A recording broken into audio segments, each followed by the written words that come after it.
നമുക്ക് ഒരാളെ കേൾക്കാനുള്ള സമയമില്ല. 2000-ലധികം വരുന്ന ബിസിനസ് ഓണേഴ്സിന് ഈ 4 ജില്ലയിലും എന്ത് ചെയ്തത് കോർഡിനേറ്റ് ചെയ്തുകൊണ്ട് എല്ലാ സ്ഥലത്തും സാർ എത്തുന്നുണ്ട്. അപ്പൊ എങ്ങനെയാണ് ഈ ടൈമിന് മാനേജ് ചെയ്യണത്? എങ്ങനെയാണ് അത്രയും കൂളായിട്ട് ഇരിക്കാൻ പറ്റുന്നത്? മാജിക്കോ ഒന്നുമില്ല, വളരെ സിമ്പിളായിട്ട് ഞാൻ രാവിലെ എണീക്കുമ്പോൾ ആലോചിക്കുന്നത് ഇന്ന് എനിക്ക് ഒരുപാട് പുതിയ ആൾക്കാരെ കാണാൻ വേണ്ടി പറ്റും.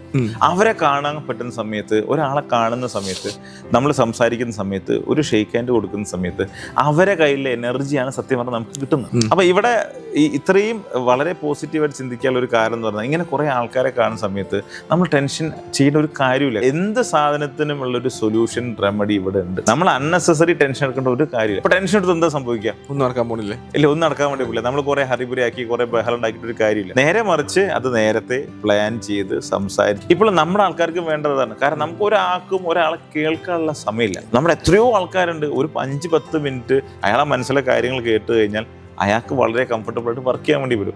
അവർക്ക് ചിലപ്പോൾ ഒന്നും നമ്മൾ സംസാരിക്കുക വരെ പോകേണ്ട കാര്യമില്ല, അവരൊന്ന് കേട്ടാൽ മാത്രം മതിയോ. അപ്പം ഞാൻ നോക്കുന്ന സമയത്ത് ഓരോ ദിവസവും ഞാൻ സ്റ്റാർട്ട് ചെയ്യുന്നത് അങ്ങനെയാണ്. ഏറ്റവും നല്ല എനർജിയിൽ ഇന്ന് ഞാൻ പുതുതായിട്ട് എന്തെങ്കിലും കുറേ കാര്യങ്ങൾ പഠിക്കും. ഇന്ന് എൻ്റെ ദിവസം ഏറ്റവും നന്നായിട്ട് ഞാൻ യൂട്ടിലൈസ് ചെയ്യും. അത് ബാക്കിയുള്ളവർക്ക് പറഞ്ഞു കൊടുക്കും. ഒരുപാട് ആൾക്കാരും നമുക്ക് പഠിക്കാനും പറ്റും.